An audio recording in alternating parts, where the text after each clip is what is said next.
El puerto de Bahía Blanca se inauguró en 1885 con el objetivo de canalizar la exportación de cereales y cueros de la región. Consta de 3 terminales que son Ingeniero White, Puerto Galván y Puerto Rosales y la base naval de Puerto Belgrano. El puerto de Bahía Blanca tiene, entre las ventajas competitivas que nosotros le vemos, tiene una situación de calado excepcional y bueno, tiene trabajos de mantenimiento que se vienen, la verdad, realizando de muy buena manera. Estamos en plena ejecución de contrato con la empresa Yandenul, que tiene no solamente el dragado del canal principal, sino también de los sitios, digamos, que ha puesto en nuestro puerto, bueno, la draga más importante que ha operado en Sudamérica, y la verdad que nosotros entendemos que en cualquier línea de gestión que un consorcio, que un puerto lleve, tiene que buscar, digamos, la verdad, tener servicio de excelencia, y bueno, me parece que en esa línea venimos trabajando y lo venimos consolidando en el trabajo que se está haciendo.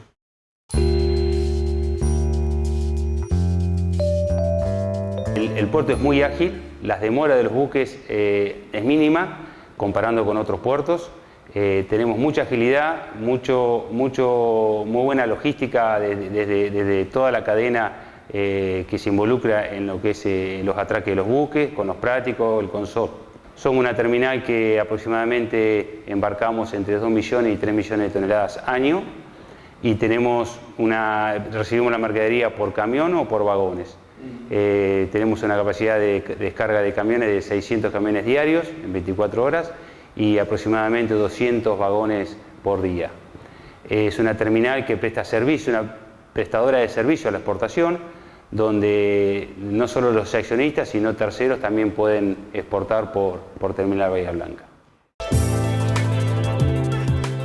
La Bolsa de Cereales y Productos, junto con el Consorcio de Gestión del Puerto de Bahía Blanca, tienen puesta su mirada en el desarrollo de un clúster alimentario Puerto Bahía Blanca,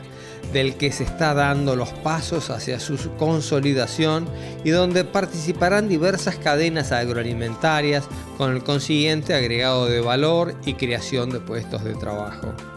Vaca muerta es otro de los desafíos de consecuencias beneficiosas no ponderadas aún. Nosotros, aquí hay 2 circunstancias, ¿no? Por un lado, la proximidad geográfica, por la característica de nuestro puerto, la presencia de una zona franca, del cual el puerto de Bahía Blanca es operador de la concesión, ¿no? Pero la zona franca Bahía Rosales, que permite, bueno, un montón de mejoras competitivas para muchos de los trabajos que tienen que ver con la reparación y con el ingreso de partes para la exploración y para el trabajo en los pozos petroleros, digamos, ¿no? Lo que tiene que ver con el ingreso de arena para el proceso de fracking, de exploración que lleva o que va a llevar el complejo de Vaca Muerta, el anuncio reciente del ministro Meones junto al presidente de la concreción del tren norpatagónico, que va a mejorar nuestra conectividad, nuestros costos logísticos, y después, bueno, la realidad también de tener ya un gasoducto que puede ser ampliado, que es una de las posibilidades, o que puede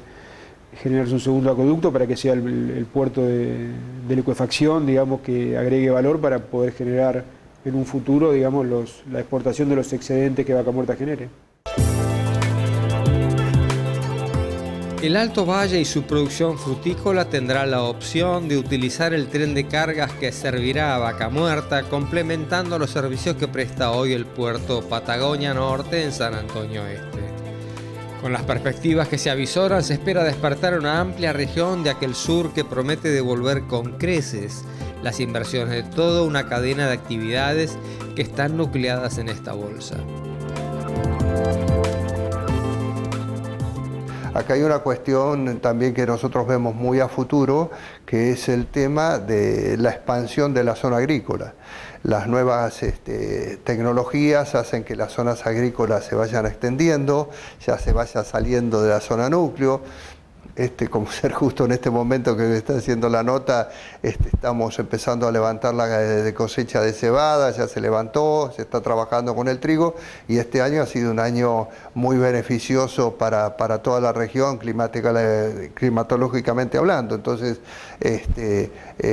eso va a hacer que la zona agrícola se extienda. Es sin duda una nueva conquista, un volver a ser pioneros en una Argentina que viene embotada por décadas de gobiernos ineficientes con objetivos utópicos, una oportunidad para hacer las cosas bien acorde con parámetros que son vistos y exigidos en el mundo en el que queremos participar, si no queremos tropezar de nuevo con las mismas piedras.